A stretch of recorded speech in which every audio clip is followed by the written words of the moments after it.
Welcome to the Running for Real podcast, where each week we bring you a conversation designed to help you create positive change in your life, community, and planet. It's a collective of conversations about running, the climate emergency, and social justice. Running for Real is for the brave, for those with courage and vulnerability.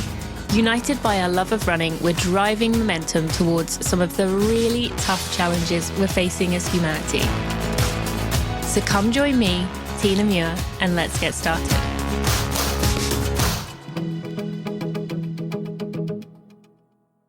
Hello, my friends. Welcome to episode 252 of the Running for Real podcast. And I'm excited that today we have a superstar on the show. I haven't given you any warning that I would be doing this episode. And I know in the past we did multiple people in one episode, but this woman definitely deserves one. She was also nominated by another superstar. And her story is inspiring. It's going to bring tears to your eyes. You're just going to feel so much love towards her and the attitude that she puts out into this world. And today, the day this episode comes out, June 11th, is the day she is going for her surgery. So I really think after this episode, take a screenshot of you listening, send her a kind message, let her know that you appreciate her sharing her story. And she's just a wonderful human being. So I'm excited today that we are going to be having Angela Pohl on the show. She is a runner from the community. She is going through breast cancer treatment right now. She is still training for marathons. She has done a ton of marathons. It's actually quite inspiring how many races she has done. I mean, obviously last year was a bit of a tough year for all of us, but she has just managed to do 55 halves and 13 fulls. She's also done 100k. She's working towards a BQ. You're going to get to hear a lot about her running journey. And by the way, her running journey was an adult onset running journey. We didn't really talk about that. Her first 5k was in 2012. And so I think it's a good lesson for all of us. So many wise words in this episode. So we're going to take a moment to thank our sponsor, and then we'll be right to the episode with Angela.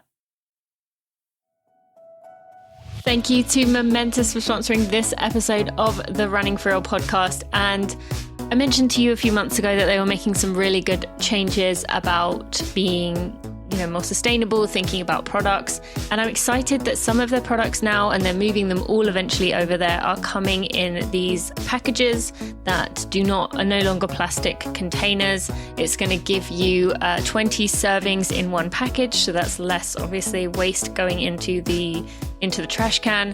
And it's just great that they've been able to figure out how to get the superior quality product they have here into a more sustainable and less damaging container.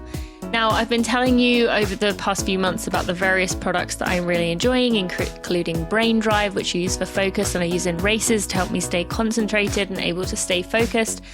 They also have Elite Sleep, which is also now coming in a different container, and it is going to contain some Magtein, which is the only form of magnesium proven to cross the blood-brain barrier, which will help you with your cognitive health as well. Also has Wild Jujube, which is a fun word to say, Wild Jujube Seed Extract, and a little bit of melatonin. I do not have any crashes the night after having that. And you can also check out their performance creatine, which is great for strength training recovery. Now you can go to livemomentous.com and use code TINA for 20% off. I'm absolutely loving hearing that many of you are enjoying this. You can be one of many people that they work with, including Emma Coburn and Molly Seidel are just two of their athletes who use these every single day. And again, using that code TINA, you will get 20% off your order. You can join us in making it a part of your day, making you be able to live life the way that you would like to and be able to do the things you want to do in that pursuit of progress that we are all on. So go to livemomentous.com and use code TINA. Angela, thank you so much for joining me today on the Running for Real podcast. I am excited to have you and let the community get to know you. Thank you so much for having me on, Tina. Yeah, this is going to be fun. And it's been a while since I've had someone from the community on, but I had heard some just amazing things about you and your strength and things that you are working through and all the good that you are putting out into this world. And so I immediately pushed you to the top of the queue. Or in America, you'd say top of the line. Top of the line, yeah. But that doesn't sound right. Okay. The front of the line. The front of the line, right? I lived in the UK for about 3 years, so actually sometimes I can't tell the difference when I'm talking to somebody. Yeah, that's true. And I think that's where I am as well. But I think you'd say the front of the line. So I've pushed you to the front of the line. Thank you. And just because I really wanted to share your story and there's so much to talk about. And as of this releasing, at the day that people will be listening to this, can you tell them what you will be doing in that moment and so why that's an important day? Yeah, so June the 11th is what you mentioned is the date that this podcast will be released. And so that is the date I will be going in for a double mastectomy surgery. And that's the second part of my breast cancer treatment. So the surgery is scheduled for, I think I'm supposed to arrive at 7 a.m. and it takes a couple hours. And actually, what really surprised me is it's an outpatient surgery for a double mastectomy. I know I thought I was going to be in for a couple days in the hospital recovering, but no. And then also I thought maybe it's because of the whole COVID situation. They just want you in and out. But I guess my surgeon said that patients are recovering faster at home, when they are at, with the comforts of home. And they do train you and teach you how to do everything that you're supposed to the week before. So I haven't had that yet. So I'm still a little bit anxious about going through all of that. But yeah, June the 11th is the date. Okay. And just tell everyone listening your social media where they can find you. Oh, I'm mostly on Instagram and I'm at goodrunning26.2. Okay. So everyone listening, if you are on Instagram, if you're not, you can do some prayers. Not sure what the phrasing of that is. Send some prayers. You can be thinking about, you can send her just some love. You can send me an email and I'll forward it on to Angela, just sending her some support. And I know you're going to want to do this after you listen to this interview with her because just an incredible woman. But let's just take a moment to, send some love Angela's way as you are listening to this. I think that's really important. So starting that in a weird way, beginning with the connecting, even though they haven't got to know you yet. I want to, let's dive into that first. So you are in this breast cancer journey. You are really passionate about getting people to, pay attention, to use self-checks, and you yourself were not necessarily the best at that. So maybe let's start with talking about that and then we'll go into your running journey. Okay, yeah, sure.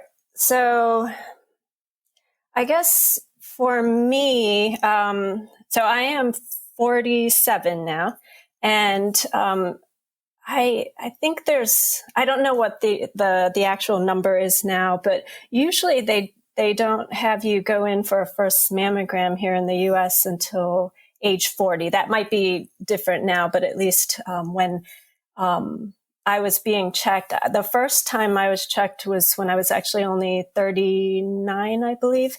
And that was just as a baseline. So I had been having mammograms and then I just kind of, let some of them slide by and other wellness checks because I was so healthy. I was running. I was, in the top shape of my life. And I had another one when I had felt maybe some changes.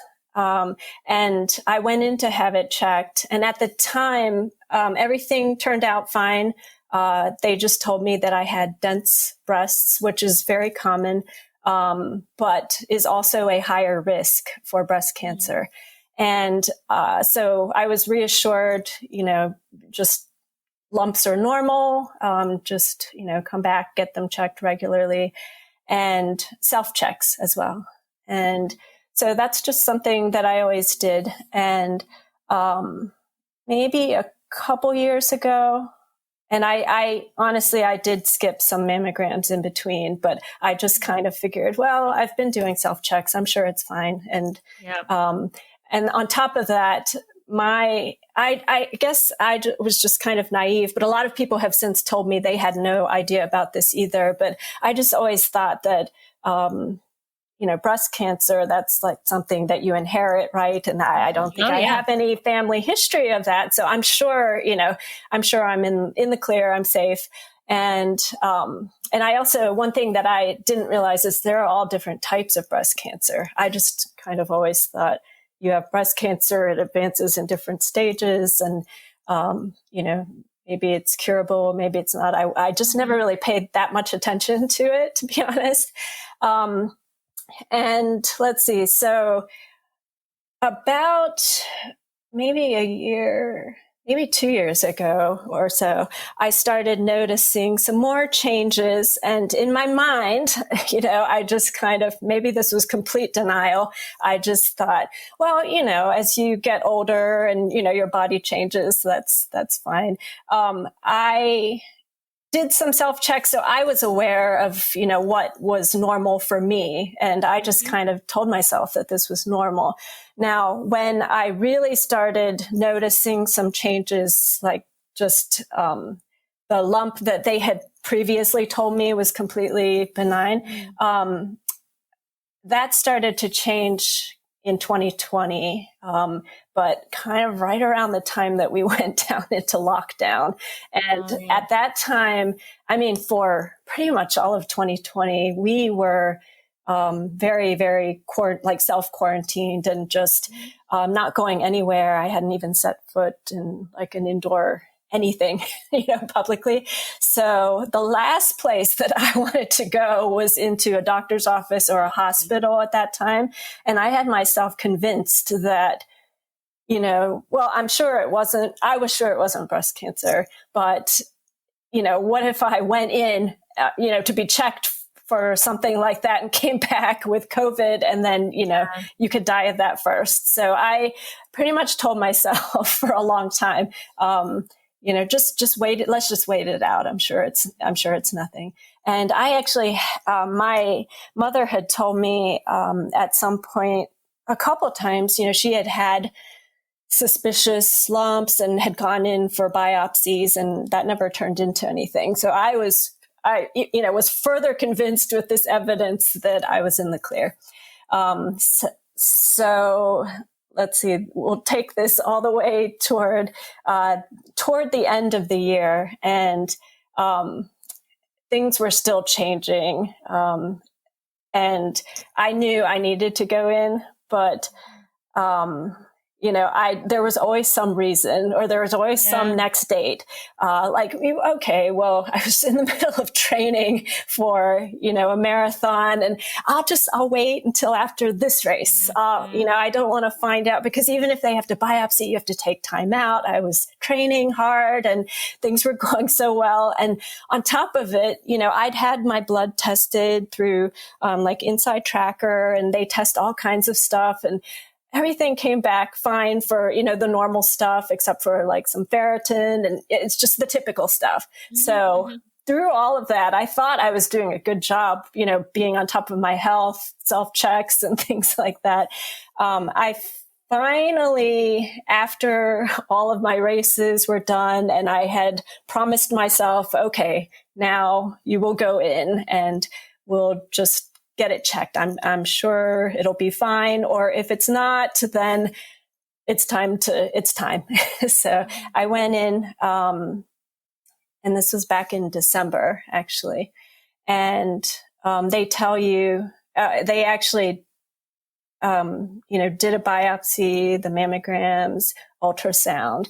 And, it was on January 4th that I, was diagnosed, and I talked to my doctor, and while you're waiting for results, it is just absolute torture because your mind just goes to the worst. Do you think you knew at that point? I at that point I did, because even if it wasn't that something, I was going to need some kind of intervention. So I think I kind of knew deep down that it was. And so for me, it was almost a relief, like by the time I found out, because then we could make a plan to do something about it. Because when you're just waiting and you're just imagining the worst, because you don't know, I lost a lot of sleep, I'll just say, for a month or so. And so I found out on January 4th. And I decided, because I had been chronicling my whole running journey for a couple years now, and just all of the learnings that I've had through that, the mental training and all the progress that I made through that, I decided that I was going to be very open about sharing my breast cancer journey as well, because it's actually a chapter of my running journey or my overall journey. And I did not know if I would be able to run at all, especially during chemotherapy, which was the first leg of my race, as I call it. And, but I decided that I would share both for awareness for other people, and then also just anything that I learn from it, I would like to, have that help me grow. And then anyone else who's reading it, or listening to this podcast, I guess, can also learn along the way with me. And maybe we can grow from that together. Yeah, absolutely. So there's a few things I want to unpack and look through in what you just said there. The first, I want to just take a moment for anyone listening right now, as Angela was talking there, if there was something that hit you in your gut, like you had that feeling of uh-oh, because you have been putting it off. And as Angela said there, and I guarantee you, all of us have put off doctor's visit. I mean, I remember reading early on in the whole pandemic that we're going to see a lot of stuff like this. I've read the same. Because people are just putting it off. So this right now, I've often been asked with my amenorrhea journey, why didn't you get it taken care of earlier? Why did you let it go 9 years? Right. Because just like you said, I'll do it next month. I'll do it when I finish There's this. always a next milestone that, okay, after the half marathon, then I'll definitely get it checked during the downtime. Yep. Exactly. So when people ask me, would I go back and change anything? No, I wouldn't, because I don't think I would have listened. However, I believe that we have interventions and things that come into our life and speak to us when it is needed. And so for you right now, if you were listening to Angela talking there and it hit you in your gut, that's me, or I'm doing that. Pause this recording right now and go book a doctor's appointment. Go get it checked, make some step, even if it's a small step, even if it's looking up the phone number, to take a step to go figure that out. Even if you're that voice is saying, I don't have time for this, like Angela said, I just want to get through this thing and then I will. Stop it. Do it right now. Angela, anything else you would add to that person right now? What to say? I would say, especially if you are a runner, which you probably are if you're listening to this podcast, runners are just notorious for putting off stuff like that, unless your leg is falling off or it's affecting your running. We're really typically bad, and we usually have a high pain tolerance, and we can come up with any kind of excuses. But I would say just take the next step. It's overwhelming when you try to think about all the different, steps that there could be. But if you just take the very next step and only focus on that instead of, the whole story of what could happen and, what this might lead to or what the results are, just the next process step, whether it's looking up a number, going ahead and booking it, and then maybe tomorrow take the next step after that. Yes. Thank you so much. Really good advice there. And then, because I think for anyone listening, you've just had a perfect example there of putting off and how how that has led Angela to be at this point she is at right now. And, it's an incredibly scary position to be in. It's the thing that we always think is not going to happen to us, but it does. Mm-hmm. I guess one other area I want you to ask, what about a friend or a family member who maybe is listening to this and has that feeling for someone they love, and that person is putting things off? Anything you would say that would, you think, give them that next nudge, other than maybe being like, hey, you want to listen to this while we're driving in the car? What would you say to that person who feels it about someone else? Oh, that's a tough one. I know, because I have friends like that as well. But I guess, like you said, if you're waiting for a sign, here's your sign. But I think for me, like, once you start thinking about it, or if it has been in the back of your mind, like, you start to see things. Like, I swear, when it was on my mind, like when you're about to buy a car and like you're looking for a certain kind of car and you feel like you see it everywhere and everybody's driving that car. So it was like that for me, and that, like, I would watch movies, and then I swear every movie I put on had some character with breast cancer in it, or, or some kind of cancer journey. And I wasn't picking that. I wasn't even, but it was like it was following me around. And so I guess for any friends or family members, maybe just kind of keep it out there, or even have them share, something that they are putting off and maybe should be scheduling. And I don't know, I guess your own friend about pushing hard or not, and when to back off, because you don't want to lose the friend over it. But yeah, like you said, I think everybody probably has something, that they should be doing or getting checked. Absolutely. Yes. Thank you for that. And then you mentioned that you've been taking this on very much like, you've been treating it like a marathon. And so tell us about that, why decide to do that, how you think your running is supporting you in that, and like what you've learned as a runner in approaching this.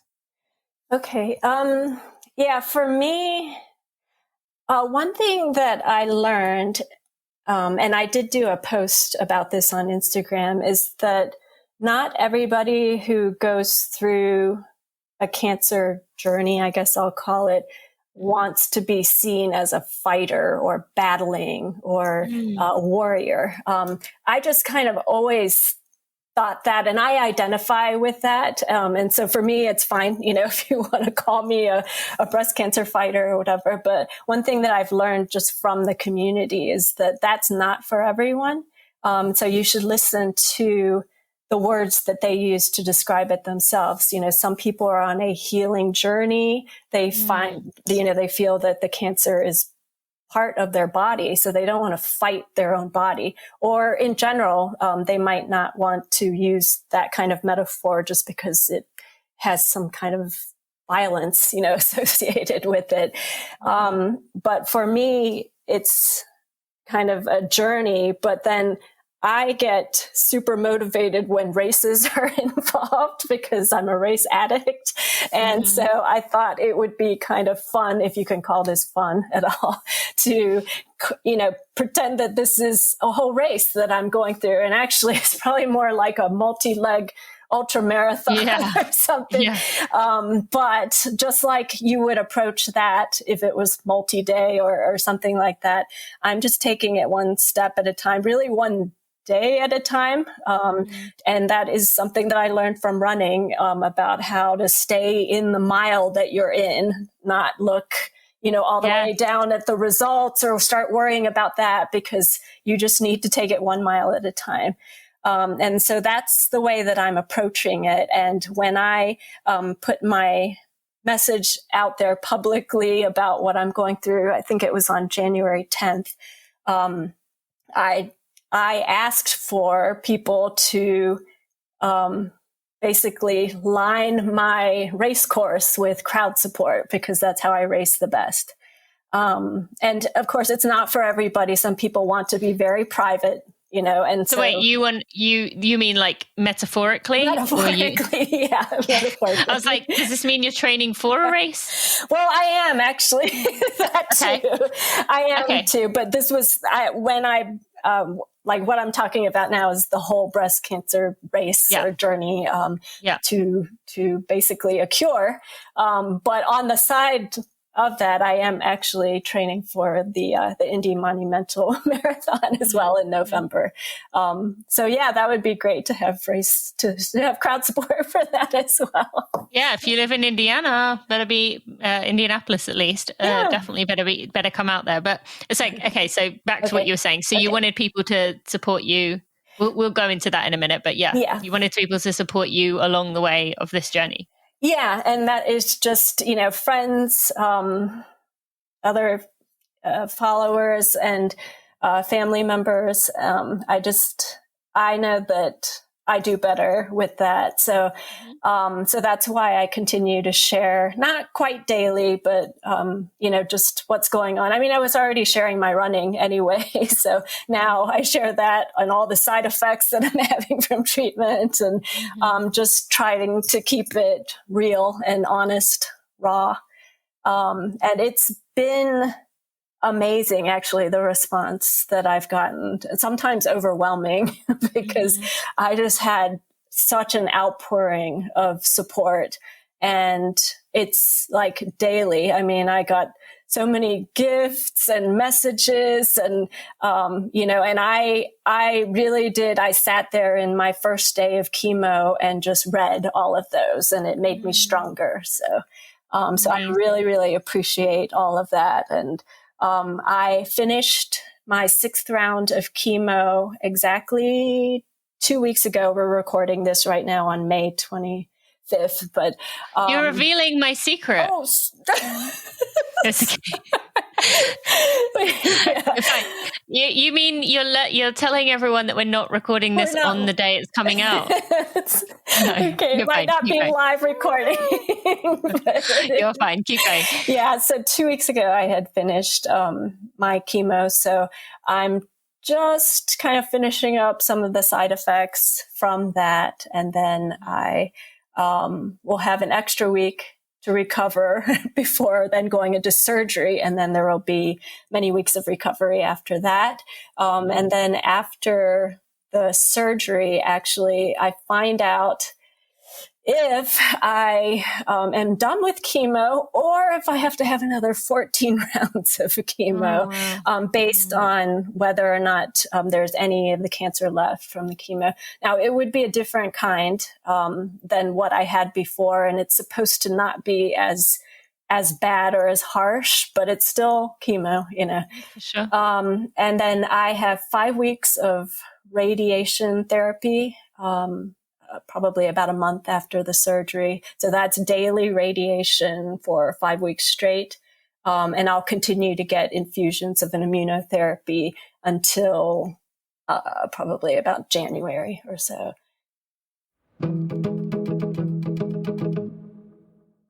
Thank you to Athletic Greens for sponsoring this episode of the Running for Real podcast and being a longtime supporter and friend of mine. Athletic Greens is they have their ultimate daily all-in-one supplement with 75 vitamins, minerals, whole food source ingredients that work together to help the body absorb and synthesize these nutrients in a highly bioavailable form. I have it each and every morning. If you've been doing the Together runs with me, you will notice that when I ask the question of what do you taste, I quite often say Athletic Greens because I literally drink it right as I am going out the door. I am going to be sneezing, friends, but rather than this being real, oh no, I think it's gone away.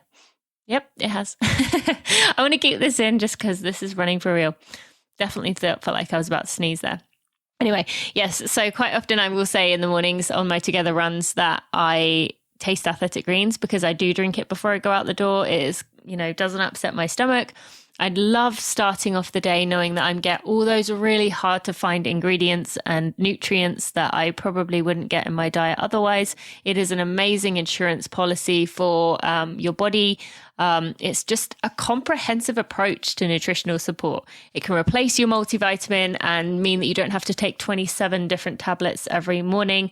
Elite and professional athletes use it, as well as just health conscious go-getters. It makes it really easy for you to get everything you need without putting all the complication in it. There are so many helpful effects from taking it. I have adaptogens that help maintain hormone levels, support mood. Magnesium will help you with muscle soreness. Your digestion will feel supported, whether you are at home or now you are starting to travel. There's a peace of mind that comes with this that I've mentioned already. And my friends, I always forget to mention this, but if you live in Europe or you live in Canada, you can get the same deal and the same option that I am offering to my American listeners. So you can go to athleticgreens.com/Tina. And yes, if you are in Europe or in Canada, you can also get the 1 year free supply of vitamin D3, K2, and it's not going to be an additional customs charge or all that. They do have bases in those countries. So if you've been hearing this for years and thinking about it, this is for you too. So pay attention. I really I love my Athletic Greens. And I want to say I mix it with fridge cold water. I really think that makes a huge difference. And I enjoy drinking it. I really do. And yes, I will say it does take a moment to get used to, but if you use the ice cold water, makes a big difference. So go to athleticgreens.com/Tina and get your Athletic Greens today. I have 5 weeks of radiation therapy, probably about a month after the surgery. So that's daily radiation for 5 weeks straight. And I'll continue to get infusions of an immunotherapy until probably about January or so. Oh. So, yeah, Angela, still a lot ahead, while training for a marathon as well. Yes. So you're in the early miles right now. And that, again, I'm going to call people out. Go send her some messages of encouragement. However, I want to say to you publicly and on behalf of everyone listening and behalf of everyone who does write to you, you do not need to reply until you're ready. You do not need to, stress about getting back to people. I know the listeners will just want to put that out there to you and then just say, this is for you. So I just want to add that layer of you do not need to reply, especially immediately to people on behalf of people listening. No, and I appreciate that because that was part of what did overwhelm me in the beginning. Yeah. I've definitely had periods of that and it is overwhelming. Okay. Well, firstly, the way you're talking about this, it's just the way you're approaching this is just incredible. Like I admire you so much with the approach that you're having here and just the positivity and the spinning of perspective and just the love that you're giving out. We haven't even got on, which we'll get to in a minute, your non-profit good running, which we'll talk about here in a minute. But I'd love to know first, as much as I wouldn't love to know, I wish you weren't going through this, but you've mentioned about your training for a marathon. You are still running. We hear about how intense and how crushing and destructive chemo is. And my aunt just went through chemo. I was very involved in while she was going through it. And I saw how it, she's a strong, healthy woman, but I saw how much it crushed her. Adding running in there, why decide to do that? And secondly, how did you continue to get out there when on those days and those times when those side effects are so strong? Mm-hmm. How did you find the strength to do that? So one thing that I never knew before I got cancer and have been going through chemo is that actually exercise is good while you're going through chemotherapy. And I think also, surgery recovery, although I'm about to learn about that one step at a time. But with chemotherapy, it used to be that people would just lie in bed, and you're encouraged to just rest and just, let it run its course. But actually they're finding now that it's better if you can exercise every day, and that it can actually reduce the side effects that you're going to have. It can't get rid of all of them, of course, but if you can, eat enough that you have the energy to even go for a walk, and exercise is relative. For most of the women that I've been talking with, exercise means just going for a half-mile walk each day, or 30 minutes, a slow walk, but just get the blood moving. And that is considered your exercise. And if you can walk a little faster, even better. That's considered intense exercise, which I had to learn about, because to me, intense exercise means doing like a tempo run or something like that. Absolutely. But now I'm understanding what the guidelines are for that. Now, it does depend on what level of fitness you were when you go into chemotherapy. Now, I had just come off a full marathon PR, and I was training for a 100-mile ultra at the time that I was diagnosed. So I was, used to 50 to 60 miles a week of running, and then some walking on top of that. So for me, I'm for example, on a week where I have chemo treatment, I might run about 10 or 11 miles a week, and then I'll walk about the same. And then the second week after a chemo session, I have a lot of GI issues, so I'm on the treadmill a lot, so I can be near the bathroom. But I have been able to get between 15 to 20, low 20 miles a week of running in. And then the third week after I've had an infusion, they were 3-week cycles for me. The third week, then I start to feel a lot better. I still have some side effects, but they're not keeping me from running as much, and I have more energy. Your body's repairing and getting ready for the next, chemo cycle. But with that, I think the most that I've run was actually last week, which was, I'm coming up to that this week, but around 25 miles per week. So if you compare that with where I was before, 60 miles a week of running, that is cutting back for me.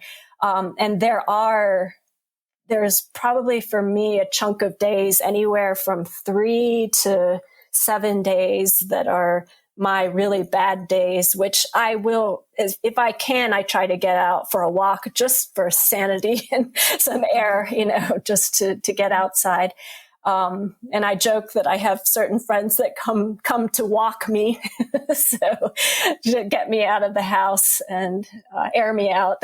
So, are they coming with you so that you aren't saying to your family, I'm going to go on a gentle walk, and then you come back 3 hours later, you're I just broke out into a jog, and then are those friends to make you almost keep you accountable? Not so much for that, because I really do. When I go for a run, I do go run by myself a lot, but I will usually only do that if I'm feeling well. And sometimes, to be honest, because of all the GI issues that I have from the chemo, I'll just do little half-mile out and back. So I'm always near at least my backyard where I can run home if needed to use the bathroom. No, that is absolutely fair. And if you haven't listened to Running Realized episode 7, there is the comedian, it was a comedy episode, talked about needing to use the bathroom and but wanting to be conscientious in New York. And so picking it up and carrying it in a bag, which doesn't sound very funny, but I guarantee to anyone listening, when I didn't think it was going to be funny at all, but it was hilarious when he tells it. And there's more to it than that, but if you go back to definitely understand that. Well, when I started, writing every day on my Instagram, just about what I was going through. I joked that, sorry, folks, this is no longer a running journey or journal. This is just a poop journal now. So. Yeah. Yeah. Well, runners get it. We've all exactly. All had our awkward we love experiences. talking about that, right? Yes, exactly. Okay, so then you talk about the running, how much you're doing. Why sign up for a race as opposed to just like, I'm going to let myself see how I go? Like, what is it about the race or having a race in mind that you felt was going to be helpful for you? I think for me, like having a goal has always motivated me. And it actually was relatively harder for me to get motivated to do stuff this training cycle, if you call this a training cycle, because you can exercise, and get daily exercise and get in a run in for that, or you can train. And I love the training process. And I really missed like not having some goal race at the end of this spring cycle. And, just saying, well, I'll just try to run a couple miles a day or something like that. That's fine, but it doesn't motivate me personally as much. I did, however, come up with my own mini goal for this cycle, in that this is the last month, that I'll be in chemo. And I decided that because I pride myself on always finishing strong in a race, I wanted to try to get to 100 miles for the month of May. So I guess by the time you're listening to this, we'll know if I made it or not. So. Yeah, I would be surprised if you didn't find a way, especially now you just said that. Publicly now I have to. It's accountability. We like to stick to what we've said we're going to set out and do. Transitioning a little bit, you have, well, it's still tied in, but you have said about, you've had a tough few years trying to get that BQ. I mean, obviously the pandemic threw a cog in everyone's, a wrench in everyone's cog, whatever the phrase is that I'm trying to say. But you actually, as you've kind of let on to, you did have a breakthrough year in 2020 while all this was going on, PRing in every distance from the mile to the marathon. You've mentioned already that the mental side of things is really what changed for you. So give the listeners, I mean, the strength in you comes out so strong. So what happened there? What changed? I would say in 2016 is when I first had set a goal. And for me, it's always like those stretch goals motivate me like crazy. I need a challenge. And back then I had decided I'm going to try, eventually to get a BQ. But first, before even getting that, I need to be able to sub 4 a full marathon. So maybe I'll go for that as a goal. And incidentally, I still haven't actually made that goal yet, but starting from a 5:23 marathon as my first one back in 2014. And I've made my way down to now a 4:09. So I'm definitely getting closer to that first sub 4. And then after that, toward a BQ. But, for me, it's all been about the journey. I know it sounds cliche, but I didn't realize that, like, I thought it was all about, trying to get that goal. And when you get that goal, then something magical happens, or you suddenly become an amazing runner, or then I believe in myself. So I always thought along the way that that's how you get there. But what I didn't realize, it's the pursuit of going for a goal, like a stretch goal like that helps you to grow. It's a lot of that is what I'm carrying into this breast cancer journey, and the strength that you develop to become the person who can get that goal, it's almost the goal in itself, not the number, and actually reaching it. So for me, there were a couple years where I just completely plateaued.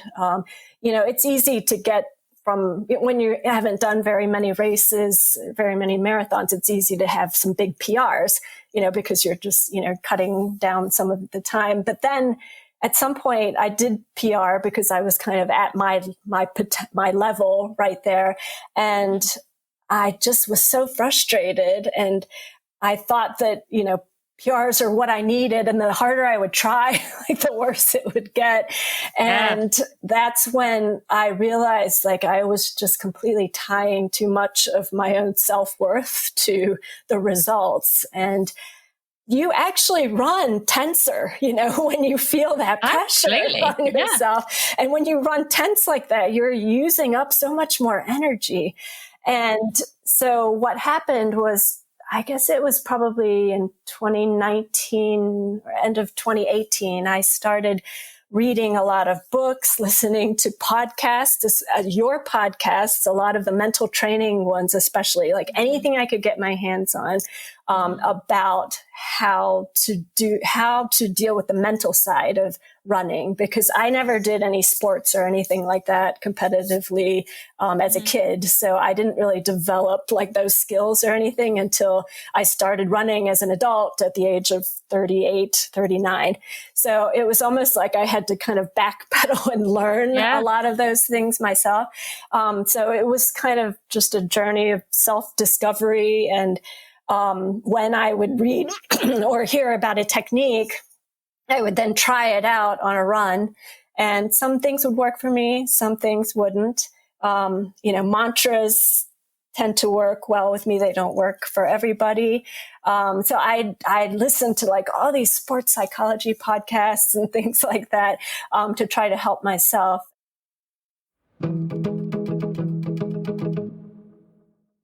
Thank you to Gouda for sponsoring this episode of the Running for Real podcast. You would be hard pressed to find a day where I'm not wearing a pair of Gouda. I just love them. I wear them all the time. And one of the best things about them is I once bought a pair of expensive running sunglasses, and I was so proud to have these expensive running sunglasses. Like, I'm talking close to $200 for a pair. And of course, very quickly, I scratched them, and then I felt really mad. And then every time I put them on my head, I felt angry that I had a scratch, and it was right in my line of vision. And it just seemed like it had no protection, and I just felt irritated. So getting these Goudas and coming across Goudas that not only seem to have the outer layer that almost gives them a layer of protection if you drop them, they also are $25, so they can be replaced easily. They are fun.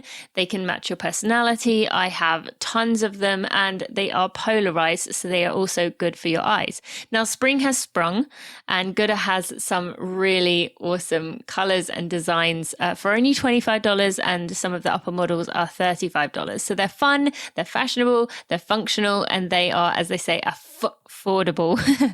They're no slip, no bounce. I've mentioned they're all polarized and they are all fun. And every purchase is backed by a 1-year warranty. So even if you did drop them and scratch them, you can always take them up on that.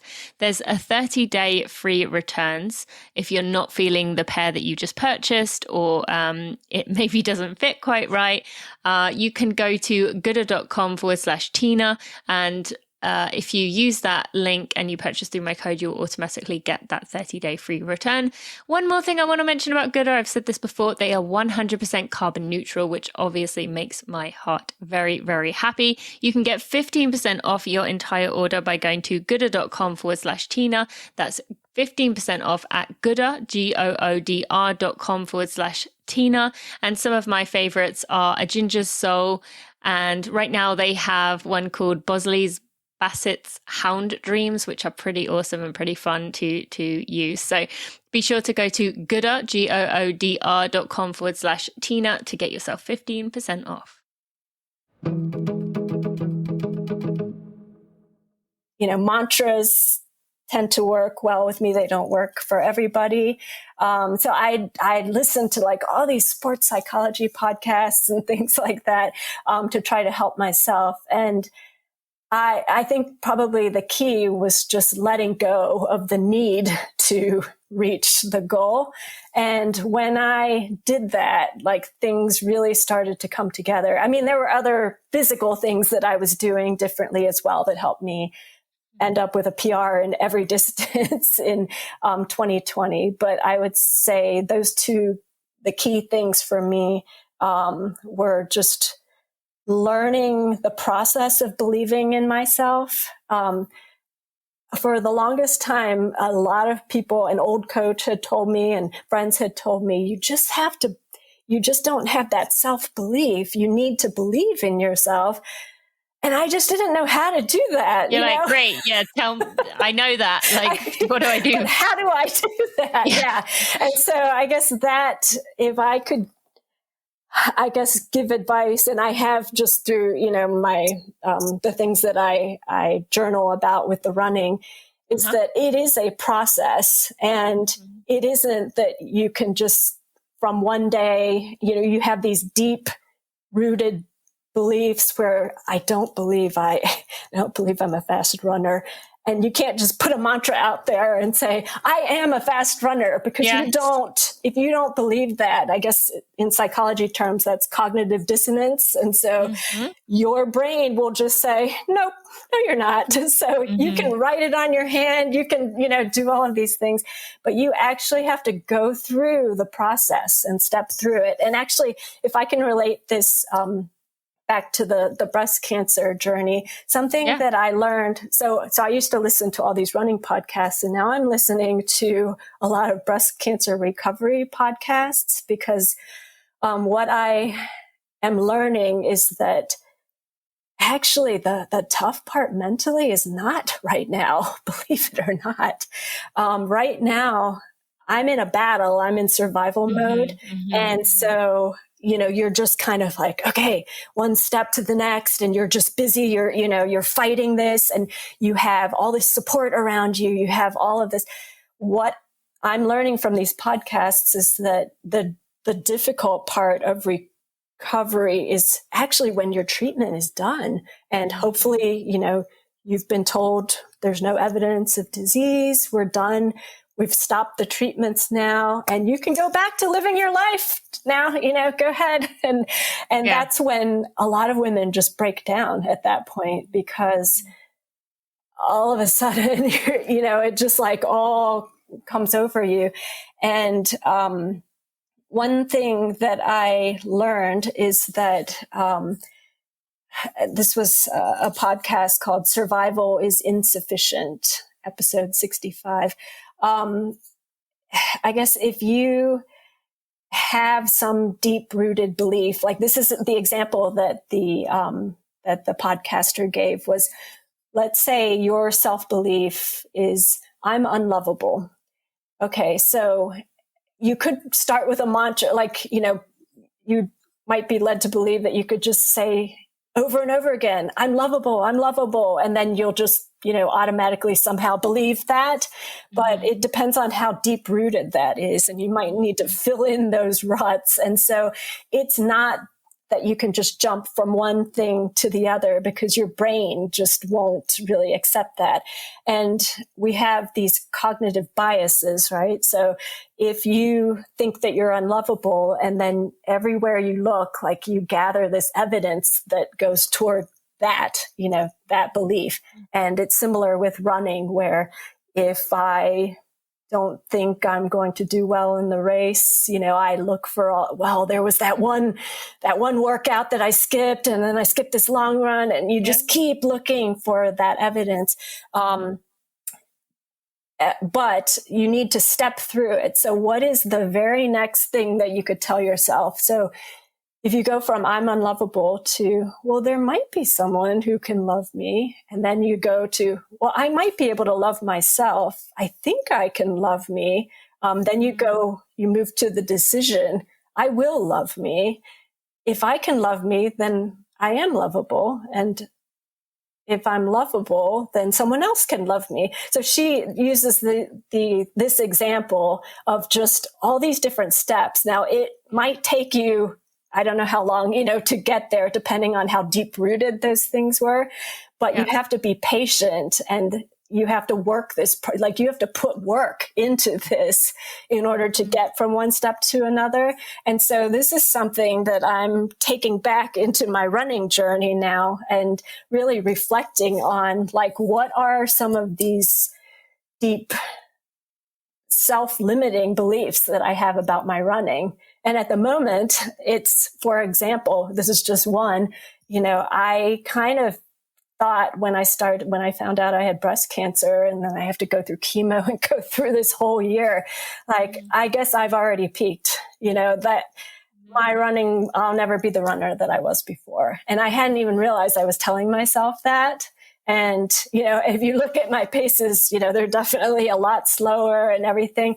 And I could go on and continue to look for reasons, why that's going to become true. Or I can look for examples of other runners who have been through cancer journeys and are, they still got a PR anyway, and I can continue. And this is where I mentioned to you before that I listened to your podcasts, in my mental training journey. And one of them that I loved that was a game changer for me was Dr. Nicole Detling. Yep. She was just, anytime I see that she's on any podcast, I have to listen to her. But she said that if you look for reasons to fail, you will find them. And if you look for reasons to succeed, you'll find those too. And so they take the same amount of mental energy. And so you have to decide, how are you going to spend your mental energy here? Are you just going to, keep looking for the reasons why you can't do something? Or are you going to, push those down and spend your time, building yourself up, building your, whichever belief that you're trying to get to. And it's not going to happen overnight. And you can't just write a mantra and keep saying it over and over. You might have to step through it. And that for me was kind of an epiphany, because I hadn't really thought about what would be the next thing I would say to myself. And I'm still working on this, so I don't even know right now. But for me, that's what training is. And that's what training teaches you in running, because you aren't there. You aren't able to do whatever your goal time is on the first day of training. But if you are, you're in trouble. Yeah, if you are, you probably didn't set a high enough goal. Right? Yeah. Or you're not going to make it. You'll be injured within a few days. That too. But so these are just kind of the things that I've just been playing around in my head, and that I've learned all these things from running that have helped me with this breast cancer battle. Things like staying in the day I'm in, or the mile that I'm in during treatment, not getting too focused on, overwhelmed with how much is ahead, focusing on the process again. Experiment of one that, I talk about that all the time with running, and that we are each an experiment of one. Just because, some gel works for me, for long runs, doesn't mean it's going to work for you. Each of us has to do all these experiments to find out how to optimize our running. And I love that. And I've carried that into the breast cancer treatments as well with each chemo session. I learn what my side effects are. I've tweaked any medications I've had to take. I've learned, and of course, by the time I optimize it, I'm done now. So with the chemotherapy anyway, but, that's controlling the controllables. That's another big one as well. And just not, I can't tell you how many nights I have just been lying awake and then desperately trying not to Google something that will lead into a rabbit hole. Yes. But I have, I've done that. And the thing I keep going back to, because with breast cancer, there can be recurrences. So just because you're done doesn't mean you're necessarily done, but that can drive you crazy, that if you just kind of wait around or if you start looking for what the percentages are of recurrence of my type, or what if they find that it didn't, all the what ifs can just drive you crazy. But I see that happening in these online Facebook groups that I'm in, and it's triggering. You see one lady say, okay, I'm back. I just got a reoccurrence. And then that just kind of sends everybody off into, but there are also plenty of women who have, come out of it and are just off living their lives now. And they're not in these groups necessarily anymore. And so I just have to remind myself again, if I keep looking for examples where, oh no, there's it just seems like everybody has a recurrence and I'm just going to wait around until that happens to me. And, if that's the case, then, the breast cancer has won and I just, am not living. So I am going to choose, and it's not easy, but I'm choosing to look for the examples, of the people that have come out of it. And I mean, it doesn't guarantee anything for me, but I would rather live that way and just continue to set running goals and continue to, schedule meetups with my friends and do all of those things and just really live, because why else am I battling so hard, to try to get past this? What are you fighting for? Yeah. For sure. Thank you. I mean, on behalf of everyone listening, I just want to say you are amazing. Thank you. I mean, there's so many lessons in there that we can all take to apply to our own lives. But even, just the way that you are able to see the silver lining in everything, the way that you are able to take everything as a lesson. And you are the one giving us advice and ways of growing while you are in the middle of working through this incredibly hard thing. So thank you so much for sharing that. I'd love to we're going to start wrapping up here soon, but give a shout out to Sarah Canny, who hosts Rise Run Retreat, which you went to in 2019 and I went to in whatever the first year was, maybe 2018. I can't remember exactly. No, yeah, would have been that 2017, 16, must have been 16. And the reason I bring that up, in addition to telling everyone, if you haven't gone to a Rise Run Retreat, and you can, this is for women, I would encourage you to sign up. They're virtual and in-person versions. But you learned about vulnerability, about the strength that comes out of this. And that is something that is shone through this entire interview, that you are being vulnerable and there is so much strength in that. So tell us about what flipped for you there, and why would you encourage people to be vulnerable with whatever it is that they are working through? Yeah, that for me was kind of a game changer, just going to that retreat and just hearing other people's stories and sharing my own. And then, of course, knowing and hearing Sarah's own stories as well. For me, I mean, I've always tried to keep my sharing real in terms of the struggles that I go through, but some of the things that I've shared, are very vulnerable. But what I find is that I gain connections with other human beings so much more that way than just, posting my paces and my results and things like that. And I have had so many people reach out to me privately and, tell me how much it has helped them and that, they've decided that they're also going to share their journey. But I, have decided to kind of take control of this. And if I'm going to be going through this, then I might as well, use it to benefit other people as well. And, if people had been following me for my running journey, then they're sticking with me because this is just a chapter of that as well. And the more that I can share, it kind of helps other people with whatever they're going through, and realizing that, either you're not alone or that everybody's struggling with something. Absolutely. Yeah. Yeah, I think that's so important to mention. And I think we can all learn from that and grow from that. And sometimes it can be scary to start off with, but yeah, I mean, I think the more we can do that, the braver we can be, the better we're going to be able to, deal with the things that we have going on for us, but also be there for other people in the future.